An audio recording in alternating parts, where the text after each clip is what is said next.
My dear student, welcome to Sadhana classes. मैं Sonelal Patel. NCERT pattern class 12th के exercise 7.2 के साथ आज फिर से आपके सामने। तो एक्सरसाइज 7.2 में जो भी क्वेश्चन है उन्हीं की आज चर्चा करने चल रहे हैं। 7.2 एक्सरसाइज देखते हैं आगे फर्स्ट क्वेश्चन की तरफ। कुछ बेसिक फार्मूला आपको बताया जा चुका है कि बेसिक फार्मूले होते क्या हैं। उसमें देखिए कि अब जो क्वेश्चन इसमें इस एक्सरसाइज में आपको लगाने हैं उसमें सारे क्वेश्चन अवकलन और समाकलन दोनों से रिलेटेड रहेंगे।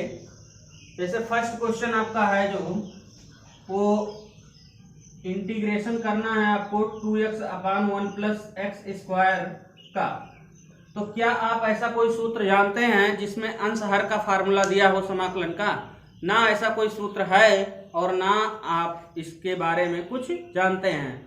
अवकलन में आपको अंश हर का फार्मूला मिलता है, उसमें आप जानते हैं कि हर गुणे अंश का अवकलन माइनस अंश गुणे हर का अवकलन बटे हर का स्क्वायर होता है। लेकिन समाकलन में ऐसा कोई भी फार्मूला नहीं है। तो इसमें करेंगे क्या कि पहले हम हर में जो भी पद दिया है उसको इस तरीके से मानेंगे और उसका अवकलन करके उसको समाकलन से रिलेटेड करेंगे।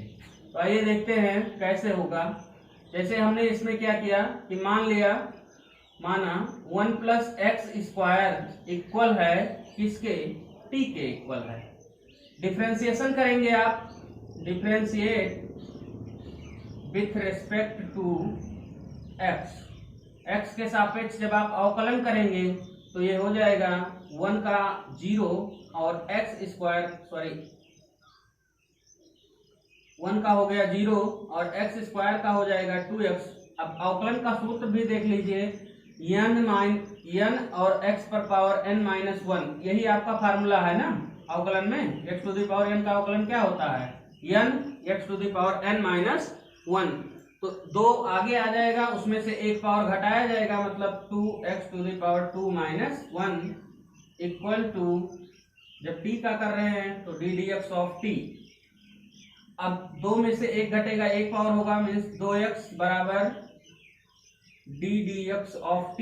इसको अगर इधर मल्टीप्लाई कर दें और इसको इधर ले जाएं, डिवाइड कर दें, तो ये हो जाएगा x dx = 1/2 dt। अब आप देखिए इसमें आपने जो माना है, सॉरी इससे पहले भी आपको मिल सकता है, 1/2 को पक्षांतर करने की जरूरत भी नहीं पड़ेगी क्योंकि 2x यहाँ पर आपको पूरा मिल रहा है। तो 2x और dx को रिप्लेस कर देंगे dt से, और 1/1 + x² जो है ये t से रिप्लेस होगा। तो आपको कुछ इस तरीके से प्राप्त होंगे। यहाँ लिखेंगे, लेकिन आप मानों को प्रतिस्थापित करने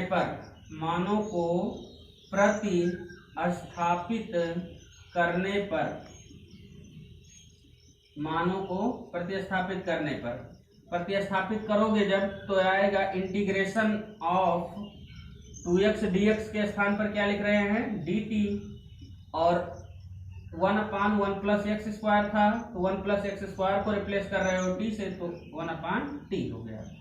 अब 1/t मीन्स 1/x का इंटीग्रेशन आपको बताया गया है। अगर नहीं जान रहे हैं तो 1/x का इंटीग्रेशन होता है log x। तो यहाँ क्या हो जाएगा? 1/t है तो ये हो जाएगा log t + c कांस्टेंट हमेशा समाकलन में जुड़ता ही है। तो t का मान कितना रखा गया? t को हमने माना था 1 + x², तो यहाँ वही रिप्लेस कर दीजिए, तो ये हो जाएगा log 1 + x² + c। यही आपका आंसर होगा। चलिए नेक्स्ट क्वेश्चन नंबर 2 की तरफ चलते हैं। क्वेश्चन नंबर 2 जो है उसमें है इंटीग्रेशन ऑफ log x का होल स्क्वायर x। तो इसका अगर मानने की बात की जाए तो अगर हम x को मानते हैं उसका अवकलन करेंगे तो x² आएगा, जो कि किसी प्रकार से संबंधित नहीं दिख रहा है। तो इसमें हम किसको मानेंगे? log x को।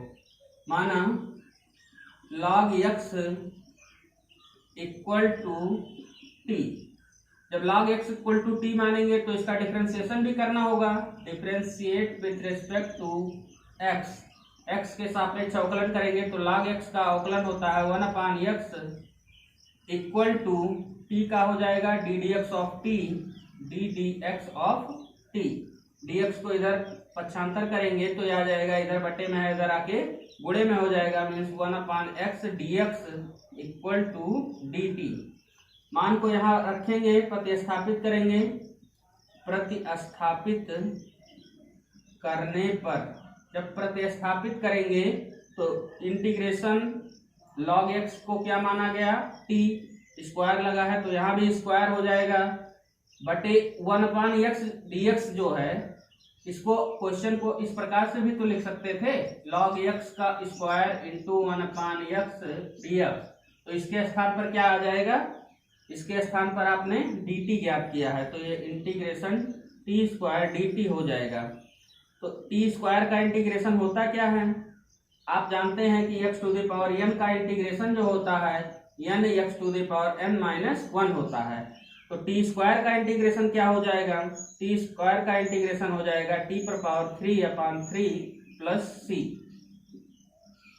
अब इसमें t का मान रखेंगे तो t का मान जो माना गया था वही रखेंगे, तो यहाँ आ जाएगा log x का whole cube upon 3 plus c, that's answer.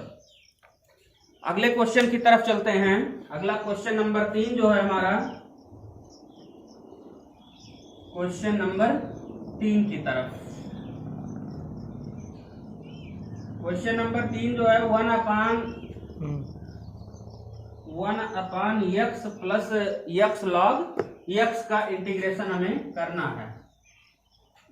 Integration of 1/x plus x log x, इसी का इंटीग्रेशन हमें करना है। Integration of 1/x plus x log x। इसमें आप देख रहे होंगे कि अगर माना जाए तो किसको माना जाए, क्या log x को मानने पर यह चीज आएगा, नहीं आएगा। सबसे पहले इसमें हम कॉमन लेंगे। कॉमन क्या है, इन हर में आपको x कॉमन दिख रहा है, मतलब दोनों जगह पे दिख रहा है। x जब आप कॉमन ले लेंगे तो क्या बचेगा, यहाँ 1 बचेगा, और इसमें से जब x कॉमन हो गया तो यहाँ क्या बचा, log x। अब इसी में आप देखें, मानने लायक स्थिति आपको दिख रही होगी, तो आप किसको माने, यहाँ पर 1 प्लस log x को मान लीजिए पूरा t, माना 1 plus log x equal to t। 1 का डिफरेंशिएशन करेंगे, फिर log x का डिफरेंशिएशन करेंगे, फिर t का डिफरेंशिएशन करेंगे। लेकिन इन सबका डिफरेंशिएशन किसके सापेक्ष होगा, तो इन सभी का डिफरेंशिएशन होगा x के सापेक्ष। तो 1 का हो जाएगा 0, log x का हो जाएगा 1/x इक्वल टू t का डिफरेंशिएशन ddx ऑफ t। अब इसमें हम इस तरह भी लिख सकते हैं 1/x dx को पक्षांतर करेंगे, इधर बटे में है तो इधर गुणे में हो जाएगा, और यहाँ dt। अब इन सभी का मान यहाँ रखेंगे, तो 1 प्लस log x को क्या माने थे, t। तो 1 प्लस log x को जब आपने t माना है तो इसके स्थान पर क्या लिखोगे, t लिखेंगे, तो 1/t हो गया। 1/x और dx इसको मिला के क्या माना गया, dt, तो इसके स्थान पर लिख दिया गया dt। अब आप जानते हैं अभी थोड़ी देर पहले इसी का प्रयोग किया गया था कि 1/x का इंटीग्रेशन क्या होता है, तो 1/x का इंटीग्रेशन होता है log x, तो यहाँ है 1/t, तो इसका हो जाएगा log t प्लस c। अब t का मान भी आपको मालूम है क्योंकि आपने माना था 1 प्लस log x बराबर t, तो वही मान यहाँ दोबारा रख दीजिए, तो यह आ जाएगा 1 plus log x plus c, that's your answer. चलिए क्वेश्चन नंबर 4 की तरफ चलते हैं। क्वेश्चन नंबर 4 जो है वो इंटीग्रेशन ऑफ साइन x, फिर इंटू डॉट यहाँ लगा है, डॉट का मतलब यहाँ इंटू होता है, इंटू साइन कॉस x, इसका इंटीग्रेशन आपको करना है। अब इसका इंटीग्रेशन करना है तो यहाँ आप देख रहे हैं कि कॉस x जो है वो ब्रैकेट में लिखा गया है, मीन्स कोण के स्थान पर लिखा गया है, और साइन का तो हम इंटीग्रेशन जानते हैं, लेकिन ये दो फलन लिखे गए हैं और दोनों गुणे के रूप में लिखे गए हैं। हालांकि समाकलन में ऐसा सूत्र है कि फर्स्ट सेकंड का समाकलन किया जा सकता है, लेकिन अभी हम शुरुआती समाकलन सीख रहे हैं, छोटे छोटे समाकलन को सीख रहे हैं, तो तो इसलिए हम उतना बड़ा फार्मूला यहाँ ना अप्लाई करके हम मानने वाले सिद्धांतों पर ही चलेंगे। अगर हम इसमें से मान कर लगाने की कोशिश करें तो अगर हम साइन एक्स को मानते हैं तो यह चीज हम वापस नहीं पा सकते हैं। मतलब साइन एक्स का डिफरेंशिएशन कॉस एक्स होगा, लेकिन कॉस एक्स कोण के स्थान पर है तो कॉस एक्स डी एक्स को हम रिप्लेस नहीं कर पाएंगे। लेकिन अगर हम कॉस एक्स को मान लेते हैं तो हमारा डिफरेंशिएशन आएगा साइन एक्स के रूप में, जो कि अलग पद के रूप में दिख रहा है, तो उसको हम रिप्लेस कर पाएंगे। तो यहाँ मान लिया जाए कि माना cos x equal to t, differentiate with respect to x। cos x का डिफरेंशिएशन होता है माइनस साइन एक्स और इक्वल हो जाएगा t का differentiation d d x of t। dx को इधर मल्टीप्लाई कर दिया जाए तो यह आ जाएगा sine x d x equal to d T.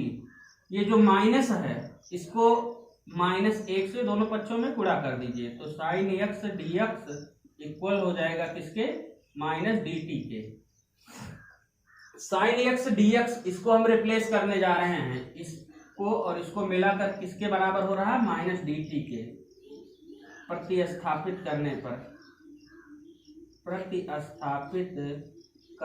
पर तो यहाँ आ जाएगा साइन एक्स डी एक्स के स्थान पर क्या, माइनस डी टी, और यहाँ कॉस एक्स को किससे रिप्लेस कर रहे हैं, टी से, तो sine t minus d t, minus को बाहर कर दें तो minus sine t d t. Sine का समाकलन क्या होता है, साइन का इंटीग्रेशन क्या होता है, साइन का होता है माइनस कॉस टी, तो माइनस पहले से भी है और माइनस कॉस टी यहाँ होता भी है, तो ये हो गया माइनस कॉस टी प्लस सी। अब देखिए माइनस माइनस दो बार है तो इसको हम प्लस लिखेंगे, तो कॉस टी प्लस सी हो जाएगा। अब कॉस टी प्लस सी, टी का मान रख दिया जाए वापस से तो क्या हो जाएगा, कॉस एक्स, क्योंकि टी कॉस एक्स ही था ना, तो कॉस एक्स प्लस सी, यही होगा आंसर। चलिए अगले क्वेश्चन की तरफ चलते हैं। अगला क्वेश्चन जो हमारा है,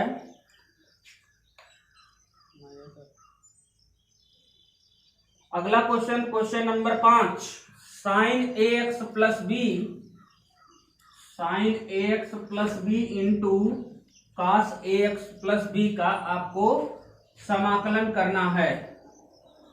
question number 5, sine a x plus b into cos a x plus b, इसका इंटीग्रेशन करना है और किसके सापेक्ष इंटीग्रेशन करना होगा, यक्स के सापेक्ष। कभी कभी लोग पूछते हैं कि इसका किसके सापेक्ष समाकलन करना है। हम समाकलन जानते हैं, सवाल पूरा लगा लेते हैं, लेकिन हम ये नहीं जान पाते हैं कि हम किसके सापेक्ष क्या कर रहे हैं। यहाँ पर x के सापेक्ष कैसे पहचानोगे, अगर यहाँ पर dx लिखा गया है तो इसका मतलब कि x के सापेक्ष समाकलन करना है। अगर यहाँ पर y लिखा होता, dy लिखा हो तो y के सापेक्ष, मतलब जो भी लिखा होगा वहाँ उसी के सापेक्ष समाकलन होता है। देखते हैं इसको, माना क्या माना जाए, चाहे इसको मान लीजिए या इसको, इस टाइप के क्वेश्चंस में कोई भी पद माना जा सकता है। इसमें हमने मान लिया कि sign a x plus b को, sign a x plus B बराबर टी, अवकलन करेंगे, किसके सापेक्ष अवकलन करोगे, जब समाकलन एक्स के सापेक्ष करना है तो अवकलन भी उसी के सापेक्ष होगा। तो साइन का अवकलन क्या होता है, साइन का अवकलन होता है कॉस, फिर इसके अंदर वाले पार्ट का अवकलन करेंगे तो ए एक्स प्लस बी है, तो ए का अवकलन ना करके इसमें एक्स का करेंगे, क्योंकि चर उपलब्ध है। तो चर की उपस्थिति में यक्स का जब आप अवकलन करोगे तो एक्स का अवकलन हो जाएगा 1, और बी अचर है यानी कांस्टेंट है, तो कांस्टेंट का अवकलन कितना होगा, 0 बराबर d d x of t या d t upon d x. अब यहाँ आप देख रहे हैं a का मल्टीप्लाई 1 में होगा a, into cos ax plus b equal to d d x of t. अब इसको a को पक्षांतर कर दिया जाए तो ये हो जाएगा cos ax plus b into d x equal to a इधर जा रहा है, इसका मतलब बटे में होगा, इधर गुणे में था, और dx तो चला ही गया, तो यहाँ बचा कौन, dt। अब मान को प्रतिस्थापित कर दिया जाए।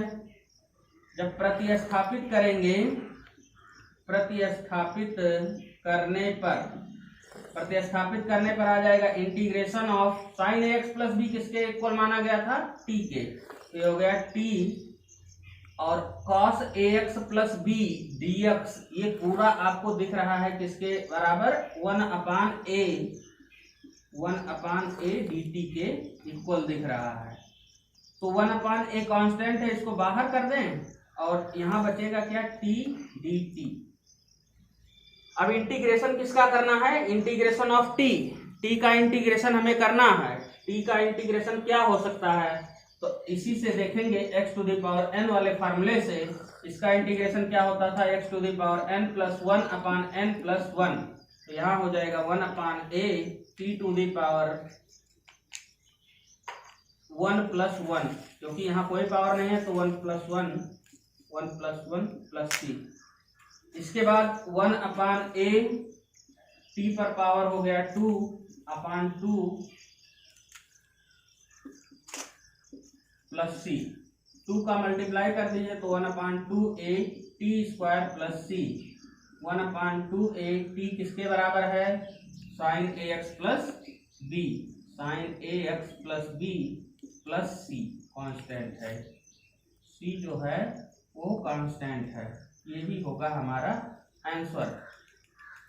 अब इसके बाद जो है अगला क्वेश्चन देखते हैं।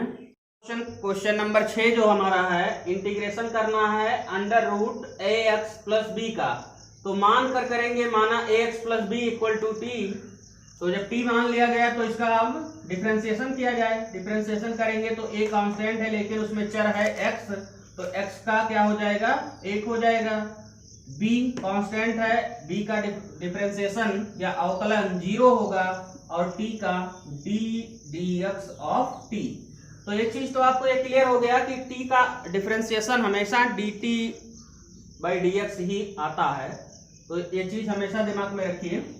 a इक्वल टू, अगर dx को हम पक्षांतर कर दें तो इधर डिवाइड है तो इधर मल्टीप्लाई होगा, यानी कि गुणा हो जाएगा और इक्वल हो जाएगा dt के। तो क्या a यहाँ पर कहीं बाहर आपको नजर आ रहा है, नहीं है, तो इसको हम पक्षांतर कर देते हैं, तो dx किसके इक्वल हो जाएगा, 1/a dt। अब यहाँ मान रख दिया जाए, तो मान रखेंगे तो आ जाएगा इंटीग्रेशन ऑफ, तो अब इसका मान रखेंगे तो dx के स्थान पर क्या रखेंगे, 1/a dt। 1/a जो है कांस्टेंट है, उसको बाहर कर दिए, यहाँ लिख दिए dt। ax प्लस b को हमने क्या माना था, t, तो ये हो जाएगा रूट t। आप जानते हैं कि रूट का क्या अर्थ होता है, पावर। पावर मीन्स क्या, 1/2 पावर, यहाँ इसका मतलब है रूट का, तो रूट का मतलब 1/2 है। और इंटीग्रेशन का साधारण रूल जो है हमारा, वो यही बता रहा है कि x to the power n का क्या होता है, x to the power n plus 1/n plus 1, मतलब एक पावर हमेशा जुड़ता है। तो यहाँ हो जाएगा 1/a, अब t टू दी पावर 1/2 तो था, एक पावर इसमें ऐड कर लेंगे, अपान 1/2 प्लस 1। अब 1/a t पर पावर कितना हो जाएगा, 2 एकम 2 और 1 3, मीन्स 3/2, 2 एकम 2 और 1 3/2 प्लस c। इसको बाहर ले जाके गुणा करेंगे तो हो जाएगा 2a, 2 का मल्टीप्लाई 1 में 2 अपान 3 का मल्टीप्लाई a में 3a, और t to the power 3/2 plus c। अब यहाँ पर देख रहे हैं कि t का मान आ रहा है, और t हमने किसको माना था, अब t हमने माना किसको था, t माना था हमने ax प्लस बी को, ax plus b to the power 3/2 plus c, यही हमारा हो गया आंसर। चलिए नेक्स्ट क्वेश्चन की तरफ चलते हैं। नेक्स्ट क्वेश्चन जो है हमारा question number 7, under root 1 plus x का हमें इंटीग्रेशन करना है। अंडर रूट 1 प्लस एक्स, और उसके बाद वाला जो क्वेश्चन है क्वेश्चन नंबर 8, वो भी उसी प्रकार का है। तो क्वेश्चन नंबर 8 को ही देख लिया जाए तो 7 हमारा क्लियर हो जाएगा। 8 नंबर में हमें क्या करना है, इंटीग्रेशन करना है x under root 1 plus 2x square का इंटीग्रेशन हमें करना है। हम क्या करेंगे, सबसे पहले इसको मान लेंगे। माना 1 plus 2x square equal to t. तो 1 plus 2x square equal to t, इसका डिफरेंशिएशन किया जाए अगर, differentiate with respect to x, तो ये हो जाएगा क्या, 1 का 0 और प्लस 2 इंटू एक्स स्क्वायर का हो जाएगा 2x equal to d d x of t, 2 2 जा 4x equal to d d x of t. इसको इधर पक्षांतर कर लीजिए तो यह आ जाएगा x d x equal to 4 को इधर ले जाएंगे तो डिवाइड हो जाएगा, मीन्स 1/4 dt। अब आप इसी को प्रतिस्थापित कर दीजिए इसके स्थान पर, तो यह आ जाएगा क्या, x dx, इसके स्थान पर लिखेंगे आप 1/4 dt। इसके स्थान पर क्या लिखोगे, 1 प्लस 2x स्क्वायर को t माना गया है तो इसके स्थान पर लिख देंगे t। अभी जस्ट इसके पहले आपने रूट t का क्या समाकलन किया है, तो उसमें क्या आया था, t टू द पावर 3/2। इसका मतलब 1/2 पावर होता है। 1/2 पावर में जब एक पावर जुड़ेगा तो 3/2 पावर हो जाएगा, बटे 3/2 प्लस c। इस पे व्युत्क्रम गुणा कर दिया जाए तो व्युत्क्रम गुणा होगा तो 2 एकम 2 और 4 तिहाई 12, 2 एकम 2 बटे 4 गुणे 3